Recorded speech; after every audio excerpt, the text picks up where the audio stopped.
Ingrid Brodu et Claire-Marie Drame, donc, qui ont une expérience assez similaire, 14 victoires chacune, enfin 14 victoires pour Ingrid, 13 pour Claire-Marie. Claire-Marie qui revient après une pause également, a fait une petite pause et âgée de 36 ans,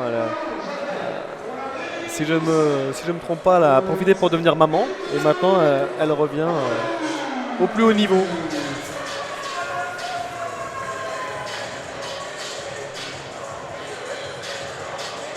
Je suis toujours admirative de ces femmes qui arrêtent leur carrière, enfin qui mettent en pause leur carrière sportive pour justement devenir maman, pour avancer dans leur vie personnelle. Exactement. Finalement, parce que ça nous prend énormément de temps. C'est ça. Le haut niveau, la compétition, pas forcément de haut niveau, mais la compétition tout court, ça Exactement. prend du temps. Et c'est vrai que c'est, à mon sens, 2 fois plus dur de revenir après une grossesse.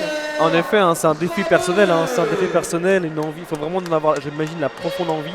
Et être bien entouré, être bien stable dans sa vie pour avoir tous les... Exactement, être bien entouré, c'est voilà. primordial.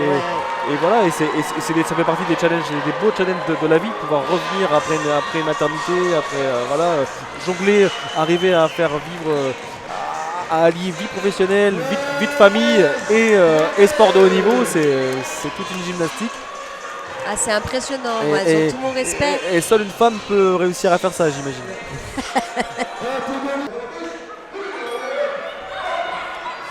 Donc là, c'est un petit peu la même chose pour Claire-Marie Dramé du coin bleu, qui revient donc d'une pause suite à une grossesse et qui affronte Ingrid Brodu du Pays de la Loire, qui est âgée de 30 ans.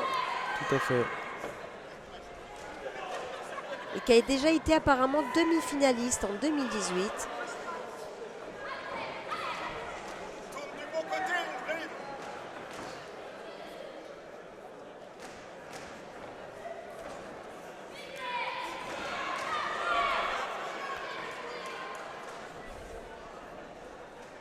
On a également Claire-Marie Dramé qui est une gauchère, ouais, comme on les aime. Qui est une gauchère, ouais, qui était quand même revenue en... Elle avait fait une pause en 2017, elle était revenue en 2021, elle avait fait justement pour ça, et elle était revenue elle avait gagné l'Open de France néanmoins en 2021 donc. D'accord. Alors il n'y avait pas eu de championnat de France en 2021. Tout à fait, il n'y avait que eu l'Open de France. C'est ça, la fédération a dû annuler comme beaucoup d'autres, hein. Il n'y a pas eu de championnat de France non plus en boxe anglaise suite aux restrictions sanitaires. Exactement. Et là, de retour pour cette demi-finale, c'est beau. C'est beau, tout à fait. Claire-Marie qui est de Draveil dans le 94. Et Ingrid Brodu qui est vendéenne. Ring Luçonnet. C'est ça.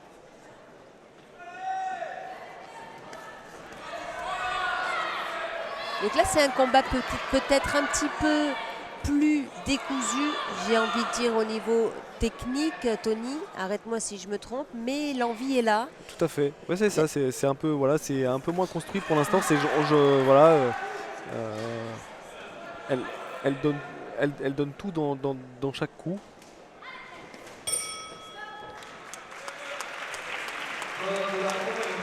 Une première reprise très engagée d'emblée, hein, chacune de son côté avec ses armes.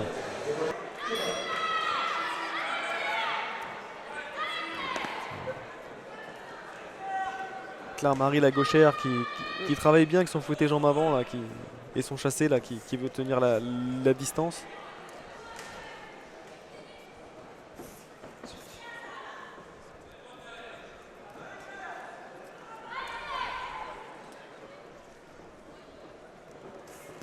Ingrid là, qui tente un crochet bras arrière.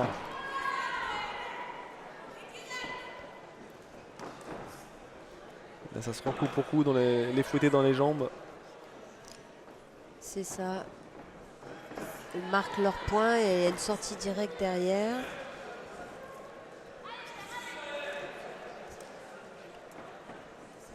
Ça. Elle se jauge, elle se plaint d'un coup un peu bas. Ingrid.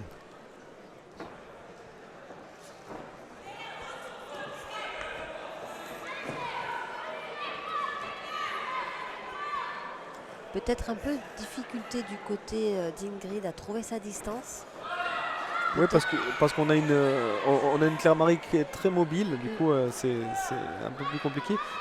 Bien que peut-être un peu Claire Marie qui a un peu de face pour une gauchère, c'est vrai que elle ouvre un peu des portes à Ingrid qui pour l'instant ne les ouvre pas. Alors il n'y a pas de danger pour le moment, mais il va falloir qu'elle se méfie. Notamment Oui, de j'ai ces un joli larges bras crochets. arrière oui, oui, bras arrière, bras Encore une avant, fois, en crochet qui rentre bien. là, elle a passé la seconde Ingrid et on voit que les points payent. Du moins, elle fait parler les points. Elle a peut-être trouvé une solution sur la fin de cette deuxième Oui, reprise. voilà, je pense qu'il va falloir qu'Ingrid accentue son travail en points. On a vu que ça. On voit que Claire Marie un peu comme Eleonora tout à l'heure, a les mains un peu basses. Ça laisse entrer, ça donne des possibilités à son adversaire. Est-ce qu'elle aura la lucidité pour les exploiter? Maintenant, on va voir. Troisième reprise qui va débuter. Les recommandations de l'arbitre, toujours, avant de démarrer ces reprises.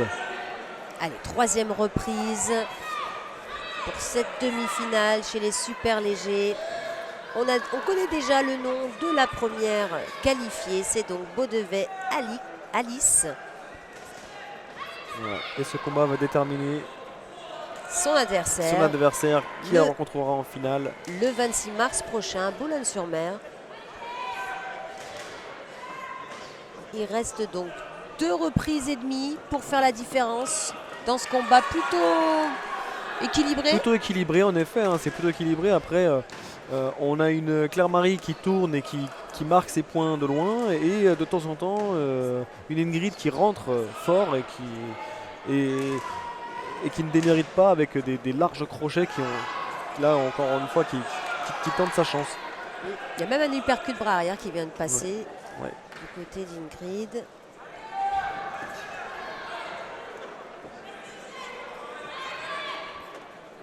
Claire Marie qui a plutôt tendance à s'exprimer avec les jambes.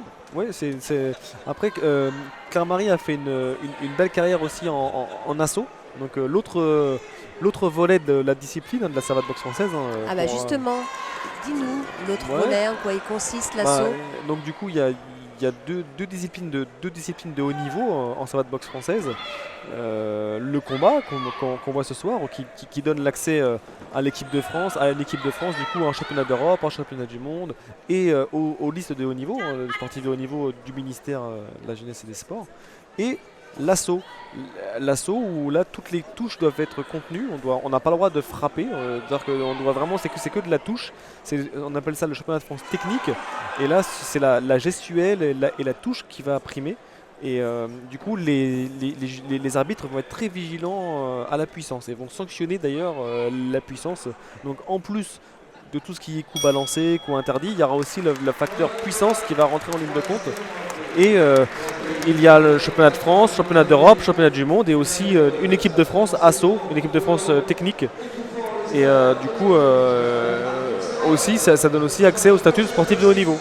Quand on a fait toute sa carrière en plein, c'est-à-dire en combat, en combat, voilà exactement. C'est très difficile de justement se contrôler, de revoir un peu. C'est l'occasion pour moi de me remettre un peu en question, de me donner des nouveaux challenges. Alors c'est vrai que il m'est arrivé de faire des choses assez folles, hein, de boxer le même soir en assaut et en combat. En plus, ok. J'ai fait ça une fois, un championnat de France technique le soir même et un tournoi de savate pro le même soir au même endroit. C'était mais c'est des belles expériences, ça fait partie de. Et des beaux challenges. Donc, nous sommes sur la 4e reprise de ce combat chez les moins de 65 kilos.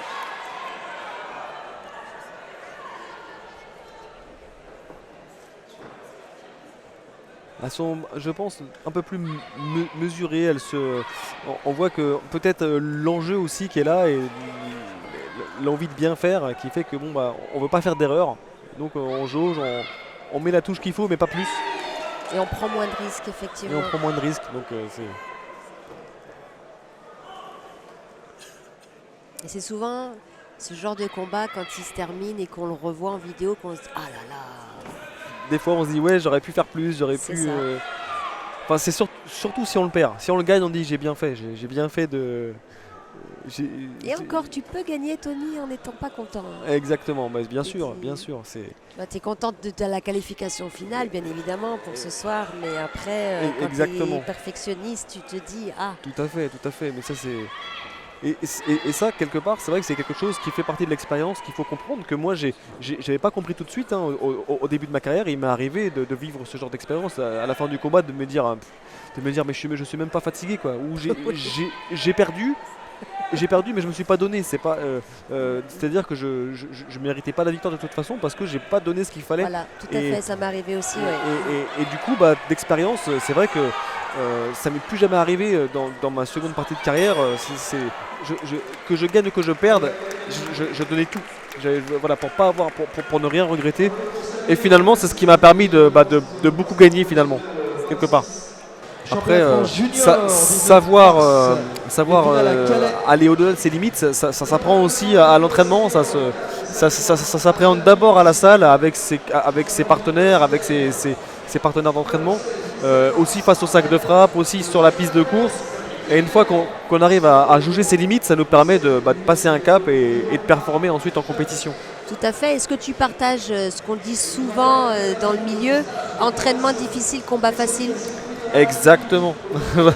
Ça fait partie de mes dictons. Je vois qu'on a les mêmes. On a eu la même éducation sportive. Ah oui. Hein. Entraînement difficile, combat facile, hein, c'est sûr.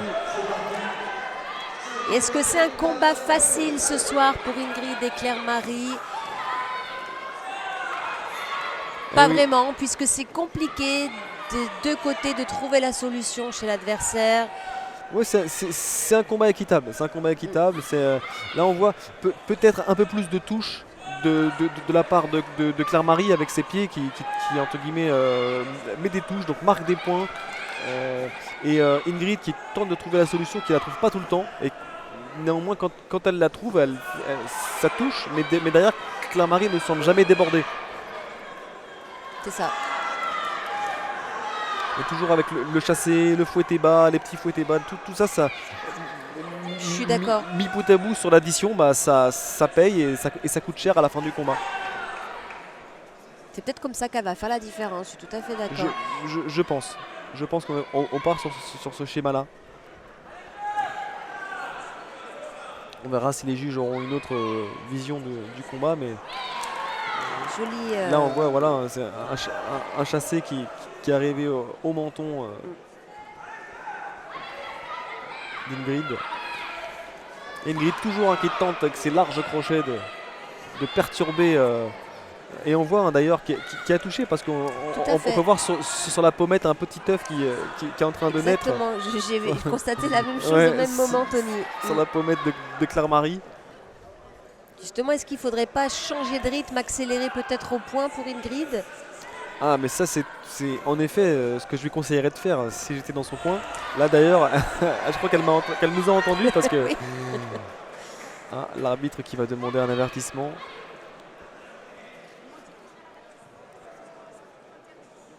Pourquoi interdit sûrement des coups balancés, peut-être qu'elle sanctionne le fait d'envoyer les coups un peu de façon désorganisée. Peut-être en sautant. Ouais, après je pense que c'est pour voilà, les coups de pied peut-être encore qu'elle trouve pas assez armés. Ça fait partie des petites subtilités de la discipline. Mais bon, ça l'a peut-être réveillé, donc en termes de points, en tout cas toujours les larges crochets. Fin du combat, donc le salut réglementaire. Donc une victoire pour Claire-Marie Dramé, une belle victoire j'ai envie de dire, puisqu'elle signe là son retour sur l'enceinte. Et une belle place en finale glanée ce soir. Et du coup, C'est ça, donc Claire Marie sera opposée donc à Alice